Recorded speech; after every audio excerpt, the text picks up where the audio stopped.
Hello, hello. Happy Thursday. Excited to be here for another Power Up conversation with myself, Lisa Solomon. And we are going to be going live today with Shine, which is very exciting. I'm waiting for her right now to connect and we will get started. Hello, how are Hi. you? Hi. Happy Thursday. Happy Thursday. I'm so glad you could do this with me. It's exciting. Yeah, me too. So I like to always start off with a little introduction of why I'm doing these, and then I'll introduce you and we'll get to having a conversation and why Sweet. people join us. Great. I love it. So for those people who are joining us, welcome. Thank you so much. My name's Lisa Solomon, and I started a company called the Thinium Collective to create online courses with industry experts in the fields of advertising, marketing, and media. And the goal of those courses is to help people gain skills and knowledge that can help them grow in their careers. The company is founded on the principle that knowledge is power, knowledge shared is power multiplied. So we are going live on Instagram to crowdsource knowledge and have conversations that can help you with actionable items, actionable tips, so that you can power up today.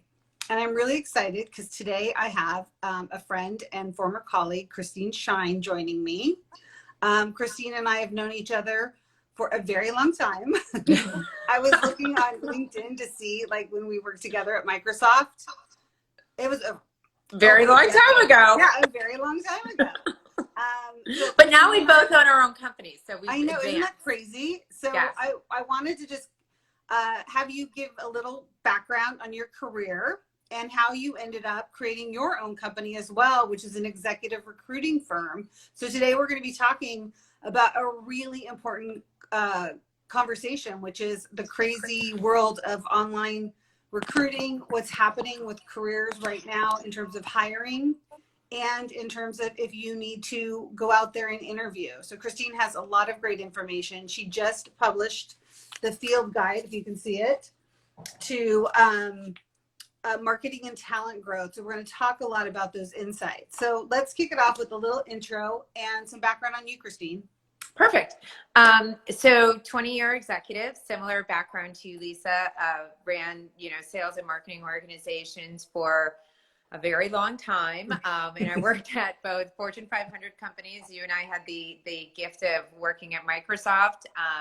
And then also at startups. So I was the chief revenue officer of a company called Pop Sugar. And we took that company to market. And today it's, it's got 500 people and hundreds of millions in revenue and is the largest owned and operated independent media company, although they just sold into Group 9 recently. So anyways, I launched my executive recruiting career 3 years ago because I felt like I needed a career shift. And after 20 years of building and leading teams, I felt like it was time for me to go on my own career journey and really say, what does phase 2 look like? And I talk a lot about that because I think people have the right and the opportunity to really have multiple careers in their life and to, careers should not always be linear, and you could do a lot of different things, and you could take your skills and bring it to a new place. And so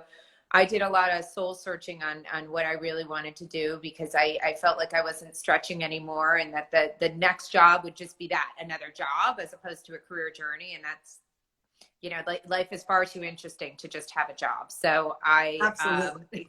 So anyways, I looked at where my core strengths are and the things that I loved doing. And it came down to two things.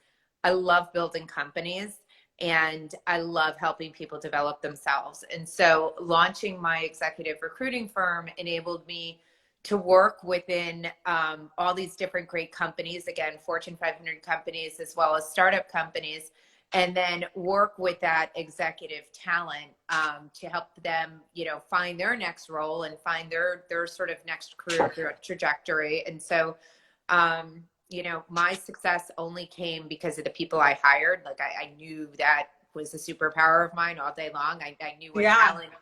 I know what talent is, right? So, absolutely. My success came from the teams I hired. So, anyways. I launched Shine Talent 3 years ago. I focus on sales and marketing because they're my passion points. And, I'm still helping companies grow, but I'm doing it by putting the awesome talent in there. So it's been great. That's awesome. And it's so interesting how there's certain points where we pivot in our careers and we look at what is it that makes us passionate. And I think it's interesting that you also went in this idea of helping others, and I feel like I'm the same. We took sort of different trajectories to get there, but the idea is to take all of this information, all of this knowledge, all of the networking, and all of the great things we've gained through our careers and finding ways to help people. So I love that. There's a lot of similarities in that. I'm curious, what was sort of the goal of creating this amazing feel good? There's so many really good insights in that. Kind of what was your thought process, and how did you go about doing that? So I work with a lot of different CMOs, and I work with CMOs at direct-to-consumer companies that are scrappy. I mean, tiny, tiny teams that are producing amazing content, driving direct-to-consumer, really, working in the land of transaction.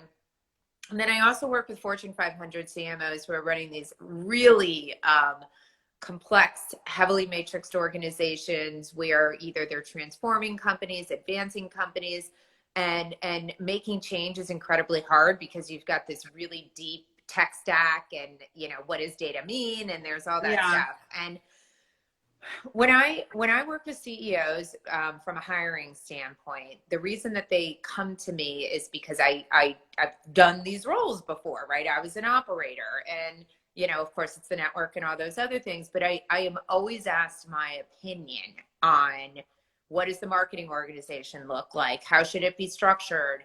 How many people should be in the marketing organization? We want, somebody will say, acquisition. And I could point to 10 different companies right off the top of my head that only focused on acquisition. And now they're so in trouble because they never built a brand, right? Right. And then, working with other companies on the brand side of the house who don't really think of, they understand data, but they don't know what to do with data. And it's like, do you hire a data scientist, or how do you manage your marketing organization, based on data? And it's like, if you don't have the right tech stack and the first party data, then don't hire a data scientist, because there's going to be no use there with it. So anyways, there's just so much complexity to marketing. And I thought, I've got this amazing network of CMOs. Let me tap into them to understand the things that they are most concerned about. On the flip side of the coin, when I work with CMOs, they are saying to me many times that CEOs really are not understanding where their challenges are sitting and the funding it takes to build a sophisticated marketing muscle in today's landscape. Yeah. And so I decided to create the field guide because I wanted to simplify and identify a handful of themes. We realized that 6 came out in this research that CMOs are thinking about that inform how you build a marketing organization and how you think about talent. And it's really meant for an executive level read to say, okay, this is what I should be thinking about as I'm hiring my CMO. And then also a marketing leadership read in, okay, wait, I'm hiring talent within my organization. How should I be thinking about this? And then even on the individual independent contributor lead to say, okay, I love marketing. I've been 5 years in my career. How is leadership thinking about the things that are impacting their business, and how will this affect my career? And so I tried to distill these themes into 6 concepts that are surfaced in our research that could be applicable to all 3 of those audiences. Yeah, and it's interesting because as I read it, I kept thinking about if I was in the market today or let's say I'm even getting out of college right now, and I'm thinking, and I see this all the time in these online conversations about how do I either move to the actual brand side, so maybe I've been at the ad agency side, or I want to get into marketing. Yeah. I think the insights that you have are so great for any part of that business, because marketing today and is only going to get more complicated over the next 3 years to 5 years. Yeah. You have to know the skills that you need. And I think that there's so many great points in this. What was the one that surprised you the most? I'll tell you the one that didn't surprise me, but Okay. surprised CMOs that I work with that surfaced. Basically, the research that we identified was that the number one thing that companies make a mistake on is not truly understanding their customer, right? And Yeah. that seems obvious, but when you go into a company, people go in with all of their big ideas and their big strategies, and here's what we need to do, and this is what we need to do, and there is I mean, the data points to so many companies truly not understanding their customer. And so as we dug deeper into that, what we recognized is that customer experience really is marketing in the end. And if you're not thinking about marketing in your customer experience, you're going to really fall short. And I'm going to, so what happened is when we published the study, some of the CMOs that came back were like, wow, this is right. Like, customer experience is marketing, and this has been our rub. Like, we feel like we can only impact so much, but if the CX team is not aligned with the marketing organization, and look, you could design an organization anywhere you want, where it lives under, it lives to the side, like many ways to skin the cat. I actually don't have a strong opinion on that, as long as they're all collaborative and they're linked together. But if they're not linked together, and marketing isn't deep into customer experience, you're going to lose your customer. And I will tell you, during this time of COVID, it's been fascinating to me, those who really get the importance of the customer experience and what is happening right now to their consumer base and the conversations that they're having. And you could tell the companies that are just marketing driven and they're just making noise. And then you could tell the companies that are true service oriented individuals that deeply care and that their brand message is being told in their customer experience. And I just think this time period is really awesome to look at marketing right now and see that link between customer experience and marketing. And when you break it down a little bit, because I don't think people necessarily understand what we mean by marketing. So, and the customer experience. So marketing is this idea that you're building this brand, that you have these values that you're trying to portray, that comes across in all the different messages you have. And you could have a beautiful marketing message, let's say you're retail, but you go into a store and the experience you have there does not match with all of the expectations you have for this. What they built is their brand and their marketing. And that's kind of what we're talking about in terms of the disconnect, correct? That's exactly right. And I'm going to give you a really hardcore example. And this is personal for me, because I actually made a very specific decision on who I'm going to bank with, because their brand showed up in their customer experience. And so, and I'm going to call out two brands, and I'm okay with that. Okay, good. My husband's a small business owner, and I also own a business, and we have always banked at Wells Fargo, and we have our mortgage. We have quite a bit there, to be honest. Right. All of this COVID stuff went down. He was, part of the whole PPP loan and all of that. He owns a retail shop. Yeah. So we had we had to do some hustling, is what I would say, on our end. We keep our mortgage with First Republic Bank, and First Republic Bank is a regional bank, but they do an excellent job of telling their message that is all about community and all about their people. Like, that is throughout all of their brand, all of their marketing, all of their magazine ads are actual customers. So you'll see in their magazine ad, Karen Goulden, who started Hint Water, she's in their magazine ads. So they do a really good job of saying, we're about the people, right? Like that is what their message communicates all day long on their brand. Everything broke down, with our world, so to speak, and we all had to readjust and rethink how we were doing. Wells Fargo was corporate. I'm going through all these crazy channels to try to get our PPP loan for my husband's business, the whole thing. And I just kept my mortgage at First Republic. I didn't really think about them as a bank, right? They called. They called. Wow. They called. And they said, we know you guys are small business owners. Can we help you in any way? We just want to let you know that we're here. They sent an email to both me and my husband. On the bottom of their email was their brand messaging that it's people first. And, Oh. I can't get a PPP loan through them because I don't bank with them. So it's not like I could, they couldn't help me and I couldn't help them at the time. But they showed me they cared. Yeah. They reached out. They asked how we were personally doing. I changed my bank.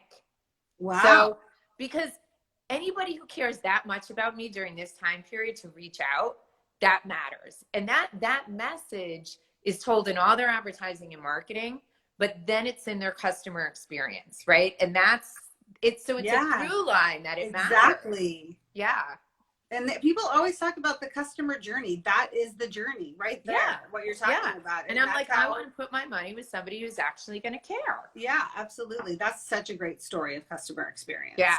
I love that. Like I need to write them on that, by the way. Yeah, you probably, that's it. But that is the disconnect, is that you can have an amazing brand. And if you don't, and it's not just the customers, I think the employees matter as well. Well, and that's what it is the employees are living the brand, right? Like that's because ultimately in the end, when you think about customer experience is about how your employees interact with you. Going to the retail space, like, how that Walmart employee greets you, right? How they go, there's some stores that'll take the time when you're looking for something and it's down in aisle 6. Or they choose to walk you to aisle 6. Exactly. Right? Yeah. I think of Home Depot.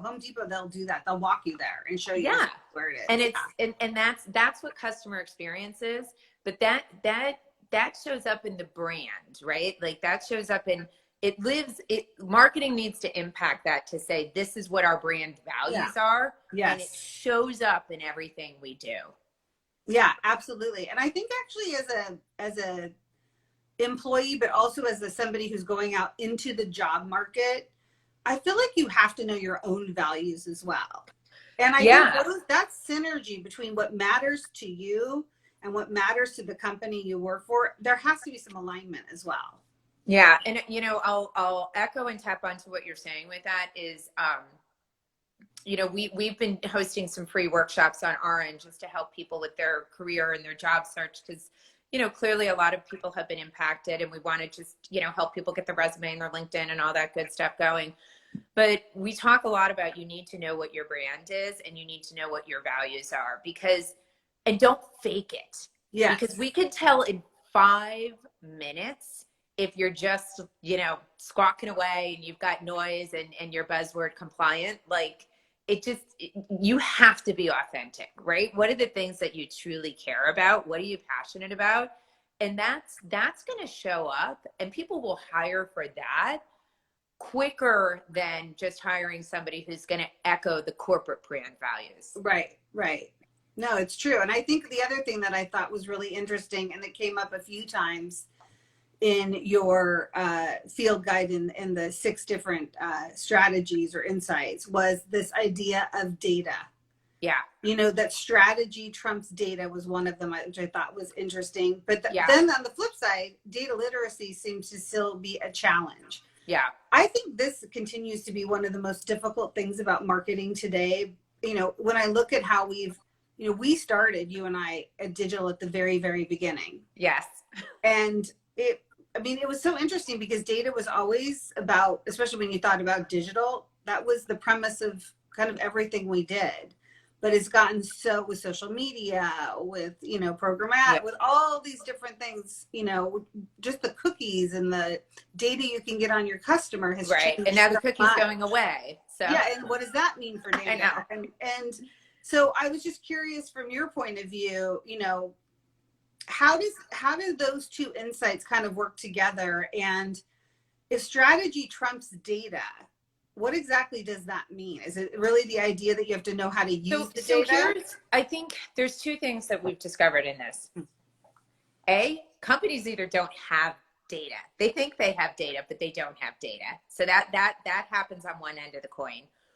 Or they have so much data that they don't know what to do with it. Okay. And so in our research, we found, strategy trumps data 2 to 1. Like 2 to 1, CMOs will say, I will take a strategic leader all day long over a data-driven marketer, because a strategic leader will be able to hire a data analyst or hire a data scientist or hire somebody specific, hire a external resource, whatever it might be. And there's great consultants out there, by the way. I am always going to be an advocate of, if you need, sort of quick help in that space, like there's really smart people who can help you instead of hiring a full team that's all sort of running around each other. But you have to know what you care about and what you want to use that data for, because just having this influx of data that's like going to overload you and not propel your business forward is just data for data's sake.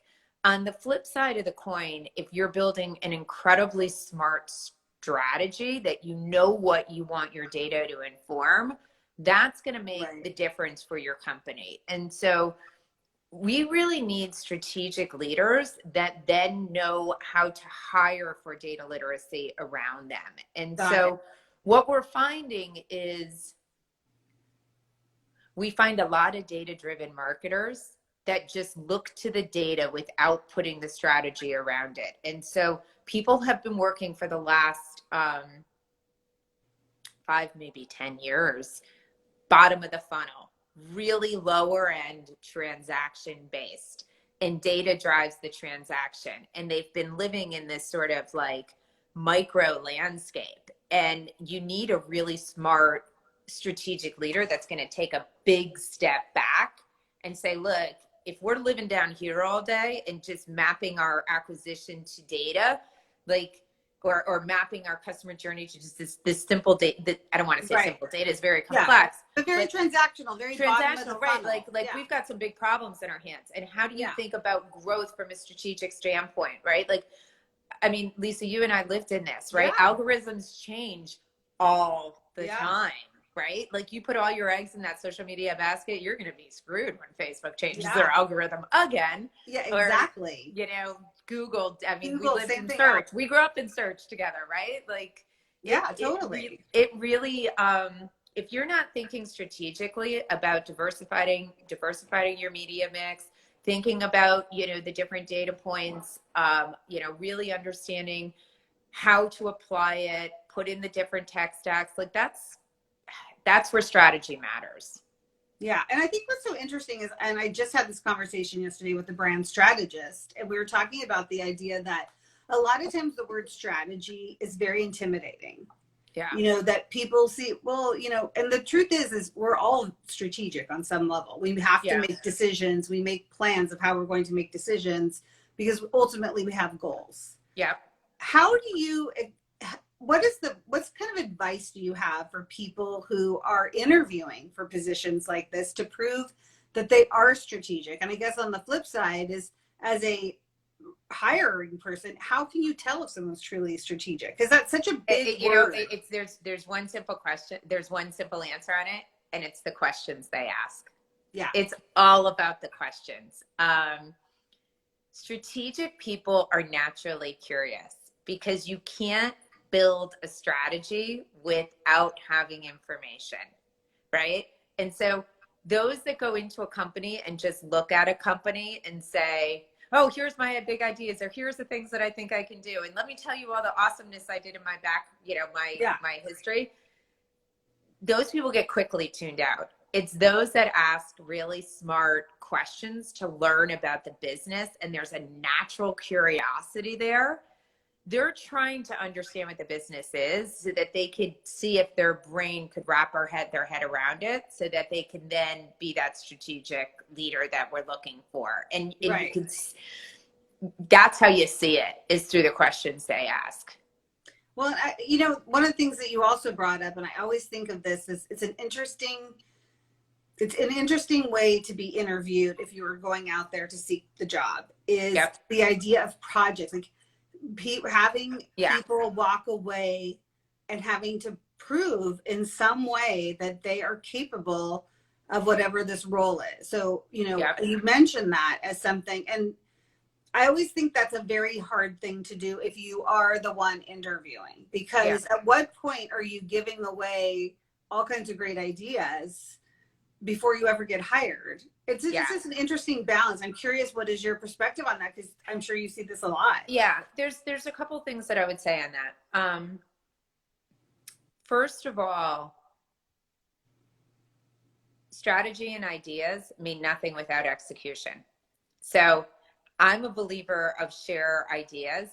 I don't think people are going to go and steal your ideas and execute them without you. I've never really seen that happen. Right. So that's kind of number one. Would I open my full kimono and give him the secret sauce and the key to the kingdom for free? No. I wrote a post on LinkedIn the other day. Never give your work away for free. Like our brains matter. You know, that is our currency, right? Like that is the work. That is what we do, is we give our brains. But we should be generous with our thinking, right? So that's or generous with our ideas. So that's kind of the one piece of it.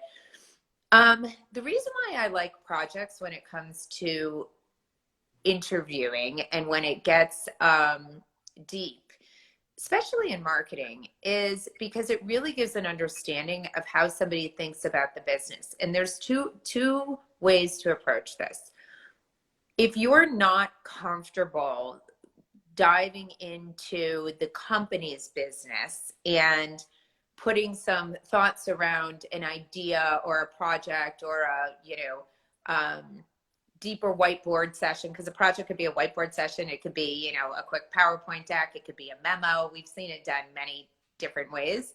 A way to do this is to just say, I would love to share with you the strategy that I built when I was at XYZ company when we were launching a new product. And I think that'll give you some insight into how I think and what I've done before. So then you're surfacing work that you've done before that you're really proud of, and you could share some pieces of it. And obviously you don't need to share all confidential information or data, numbers, but it's, let me show you what I've done in the past that'll hopefully inform what we're doing here, and bring the physical, right? Meaning share some deck slides, that type of thing. That's one way to approach it.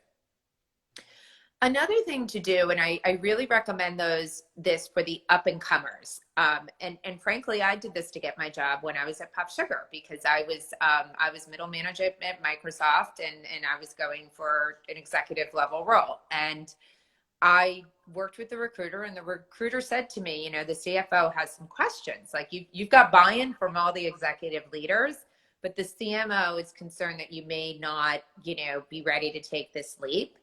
And I built a 10-page deck, and I said, look, so I said, great, thank you for that feedback. And I went back and I built a 10-page deck, and that 10-page deck just mapped to the things that I thought were going to be most important in building this organization. It had nothing to do with here's where my client relationships are, here's where confidential data, or I know where your business sits, or anything like that. But it was really about organization, leadership, diversity on the team members, how I think about hiring, manage to growth, revenue per head count, things like that. So they understood how I think about leading and building teams. That had nothing proprietary to do with their business, but they saw how I thought about building an organization. Right. And the great thing about that is all strategy. Yeah. That is, if I had this role, here's what I would think about, and here's what would matter, and therefore here's what I would execute. Yeah. And it doesn't even have to be whether they agree or not. Because they might say, well, I actually don't want that much revenue. It's got nothing to do with whether they agree. Yes, exactly. Yeah. And the thing that I would say is it showed them I cared, right? Yeah. And that's half the battle is, I went to bed at night after those interviews thinking about this job, going, you know what, I'm really excited about this, and I want it. I want to get this thing. And don't ever be afraid of putting in work in an interview process to get a job. Like, you got to go full board on it. And I woke up with all these thoughts in my head, and I was like, I'm going to put them on paper and show them how much I want this job. So, I still have the deck. I found it, I don't know, a year ago when I was cleaning out something, and I looked at it. I was like, oh my God, this is so bad. Right. But it wasn't. It really wasn't. And it Yeah. showed them how much I cared. And it said that I'm going to go to the distance and take an hour and a half or 2 hours to think about your business beyond, you know, your interview process, because that's what you're going to get out of me, is somebody who's going to always go the distance. And that's what you have to show, I think, especially during today's times. Absolutely. Absolutely. Which kind of, you know, I would be curious, what is the advice you have for people right now in the job market just to even get an interview? Well, so it's a hard one. Yeah. I talk to people about how to build their network quite a bit. And I am all about go straight to the hiring manager. You know, you've got your internal recruiters, you've got all these people who are these decision makers.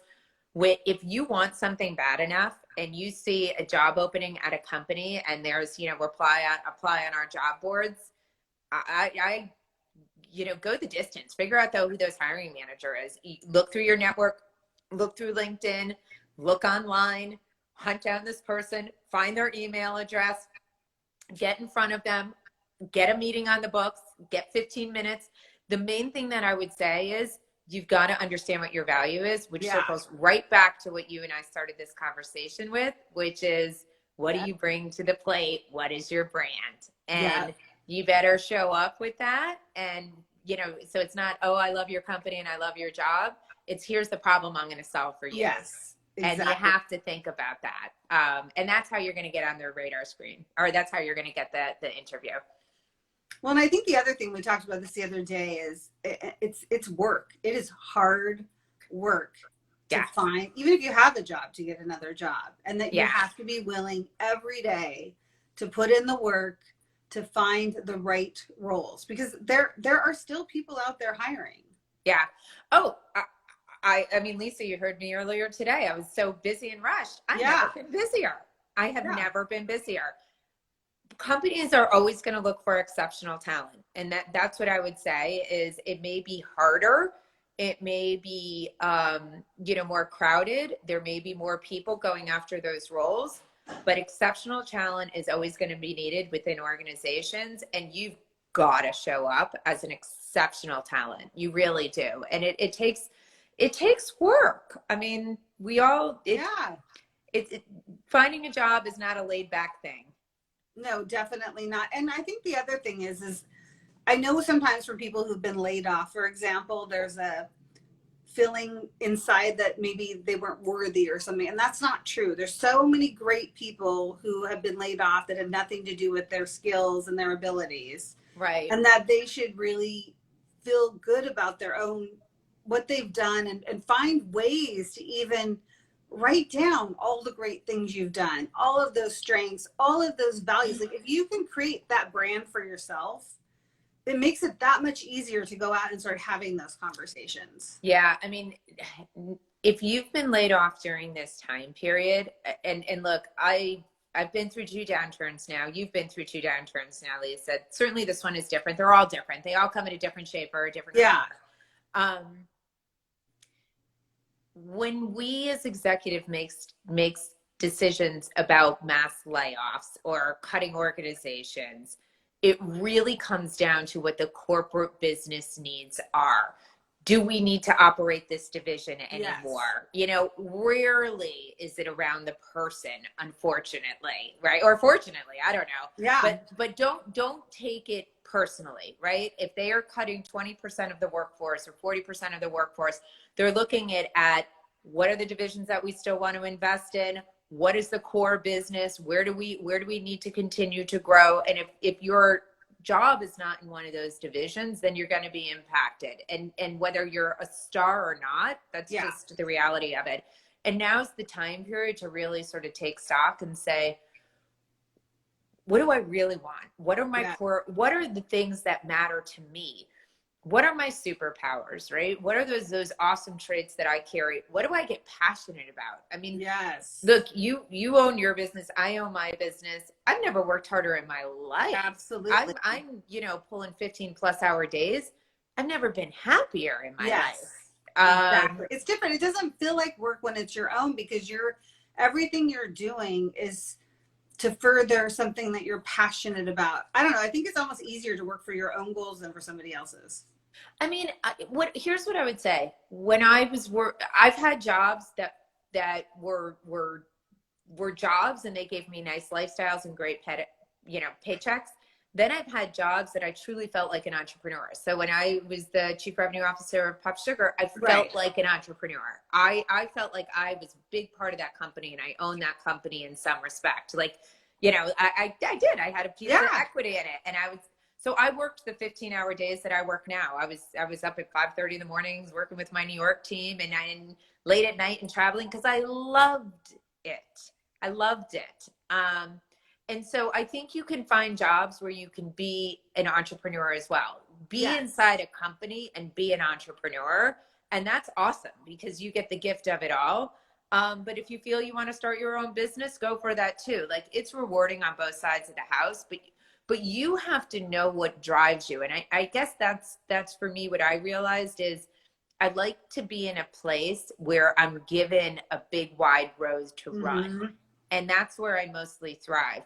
Other people I meet really love the support and the infrastructure and the camaraderie and the collaboration and the big teams, and they thrive in those organizations. So love that and embrace it, and make sure your next role is in that, right? Like, don't take a startup job just because you feel like other people are doing that. Like, don't. Like do what you want to do. Love it. Which goes back to knowing your values, That's right. Yeah, exactly. I mean, it all sort of full circle. I would love, with the time we have left, to take questions. I have to figure out how you do that. I think there's a question thing right here. But if anyone has a question, let's see. Questions from your viewers will show up here. Well, if anyone has a question, send it in. How can people find you, Kristine? If they, and how would they find the field guide to marketing and talent growth? So shinetalent.co, thank you for asking that, is, my last name, ShineTalent, and I'm .co, not .com. And then LinkedIn. So you could follow Shine Talent on LinkedIn or myself on LinkedIn. And that's going to be the best way. And always reach out to me, DM me. I'm super accessible. I have a small team that works for me that's very accessible as well. So just Shine Talent and go to the website or LinkedIn. And we'll also make sure that we have a link to the field guide. I think there's just so much great information in there. And one of the things I love that you had in there was this idea about how the competition for marketing, finding the right candidates, but you also had the thing around finding, people interested in the skills gap and people continuously learning. And I think, that's something I'm personally really passionate about, is providing courses and ways for people to, upgrade their knowledge, get new skills, so that when they do go into interviews, they have some additional knowledge to help them and have a better understanding sometimes. I mean, that's why you launched your company. Yeah, I remember you telling me when we were sitting in LA together, there is such a skill gap going on, and that there's people can't keep up. I mean, I remember you saying like we've got to make sure that we're educating people on all that's going on in the digital landscape and digital marketing. And I believe that was core to why you built your company. Absolutely why. And that's actually why I'm having these conversations as well, because I love bringing people who have insights and knowledge and new things to share. And I love giving people the opportunity to walk away and say, wow, I learned something new today. So thank you so much for doing this with me. I really appreciate it. Thank you. And this will be saved as well. And we will definitely tag you on it. Ooh, awesome. Turn off questions. I don't know. For some reason, it's not working. Now it's turn on. Turn off. Okay. Well, anyway, I can't figure it out. Oh, there. I got it. Okay. Thank you again. It was good to see you. And let's keep in touch.